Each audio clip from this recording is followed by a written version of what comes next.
शेजार राजे चाकणी साहेब या निमित्तानं उपस्थित असलेले कुणाचं चुकून या ठिकाणी नाव दिलं आहे असेल तर सर्व त्यांचे सहकारी गावातले सगळेच आजी माजी पदाधिकारी विद्यालयाचे सर्व शिक्षक वर्ग आज विधानसभेच्या निवडणुकीनंतर पहिल्यांदाच या ठिकाणी देवळीमध्ये आज आपण शाळेच्या उद्घाटनाच्या निमित्तानं बोलवले त्याबद्दल प्रथम तो सगळ्यांनाच मनपूर्वक या ठिकाणी धन्यवाद देतो. या निमित्तानं बोलत असताना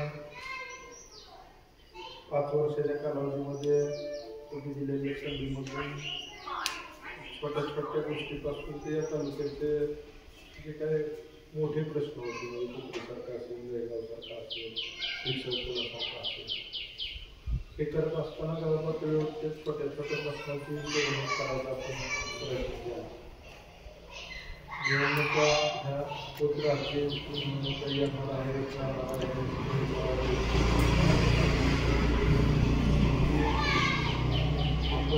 विकासाच्या त्यातून असं काय समजायचं नाही की पण त्या प्रमाणात लोकांनी दिली असं माझ्या तालुक्याचा संबंध तसं फार छोट्या कालावधीचा 10 वर्षांनी तरी सुद्धा तुम्ही सगळ्या मंडळींनी अतिशय चांगल्या पद्धतीची साथ केली. राजकारणाच्या पद्धतीनं चालत राहील परंतु त्या सगळ्या गोष्टीमध्ये आपल्याला थांबवून चालणार नाही.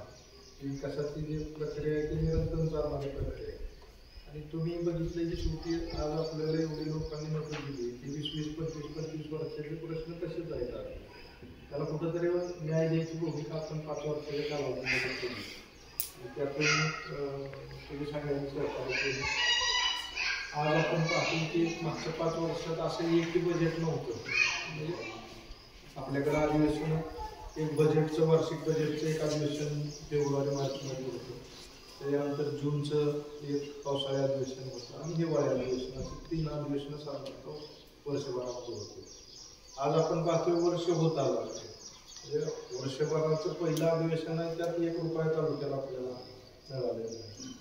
दुसरं आता मध्यंतरी पावसाळी अधिवेशन झालं त्याच्यातही ₹1 सुद्धा मिळाला नाही.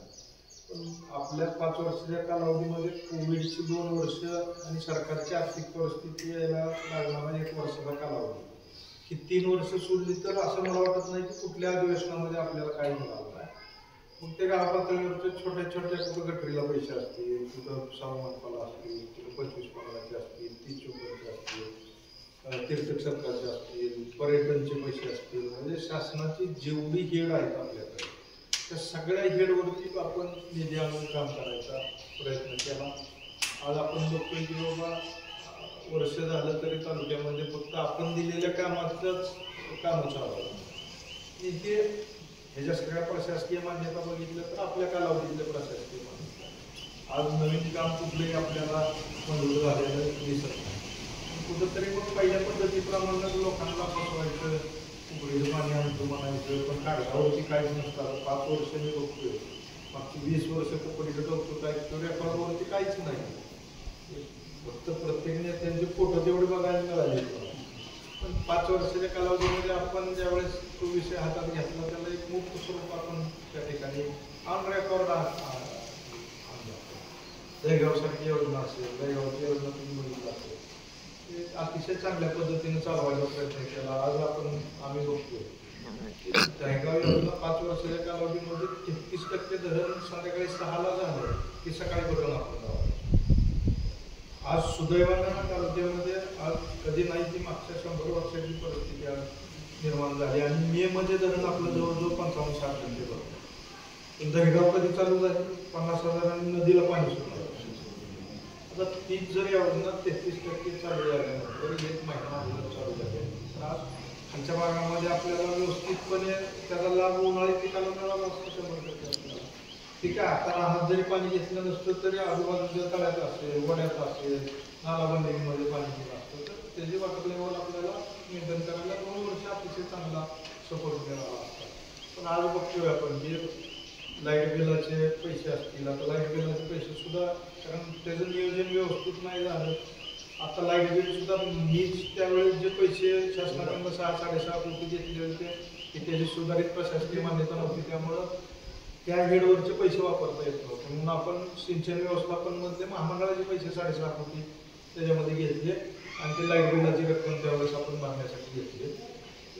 ती 6-6.5 कोटीची रक्कम भरत असताना शासनानं ₹1.76 जो लाईट बिलाचा रेट होता तो NSCBनं ₹5.76 केलेला होता आणि त्या कॅल्क्युलेशन प्रमाणे आपण 6-6.5 कोटी रुपये त्याच्यात घेतले आणि लगेच 1 महिन्याच्या आत तर आपण तो दर पण कमी करून देतो, पण ते पैसे आपल्या अकाउंटवरती जायगावच्या वापरायला मिळाले आणि त्याच्यामुळे 5 वर्षात आपण फक्त 2दाच पैसे गोळा केले.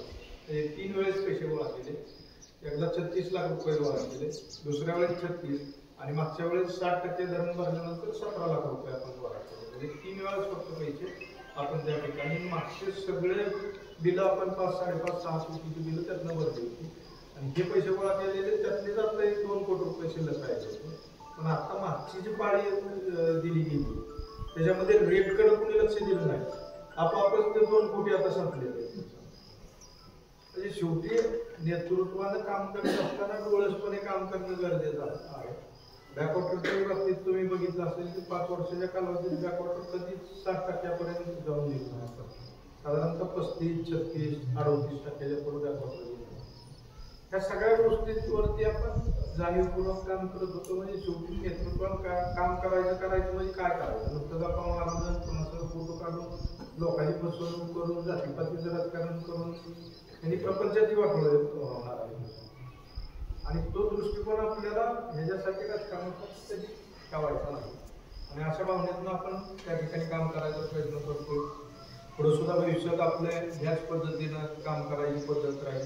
थोडा आपला स्पीड कमी येईल आपला, आपण काही सत्तेत नाही तरी सुद्धा काही ना काही प्रमाणामध्ये आपण सत्तेतल्या पक्षाबरोबर असल्यामुळे आपल्याला कुठं ना कुठं निधी त्या ठिकाणी मिळायची व्यवस्था होणारच आहे. त्यातून सुद्धा आपण चांगल्या पद्धतीनं जसं पहिल्या पद्धतीनं आपण काम करतो तशाच विकासाच्या दृष्टीनं आपण काम करायचा प्रयत्न करू एवढंही या निमित्तानं सांगतो. जास्त बोलावं वागण्याने सांगण्याला तुमच्या सगळ्याच्या वतीनं त्यांच्या काम करायला मनपूर्वक या ठिकाणी शुभेच्छा व्यक्त करतो. विकासाच्या ज्या विद्यार्थ्यांनी स्पर्धा परीक्षेमध्ये अतिशय चांगल्या पद्धतीचं राज्यामध्ये प्रथम क्रमांक त्या ठिकाणी मिळवला, त्यांचं मार्गदर्शक शिक्षिका सर्व शिक्षक यांचंही मनपूर्वक या ठिकाणी अभिनंदन करतो. तुमच्या सगळ्या ग्रामस्थांना विकास कामासाठी म्हणून चाललेल्या सगळ्या प्रक्रियेला शुभेच्छा व्यक्त करतो. तुम्हाला बोलवलं, सन्मान केला त्याबद्दल सगळ्यांचे मनपूर्वक आभार व्यक्त करतो.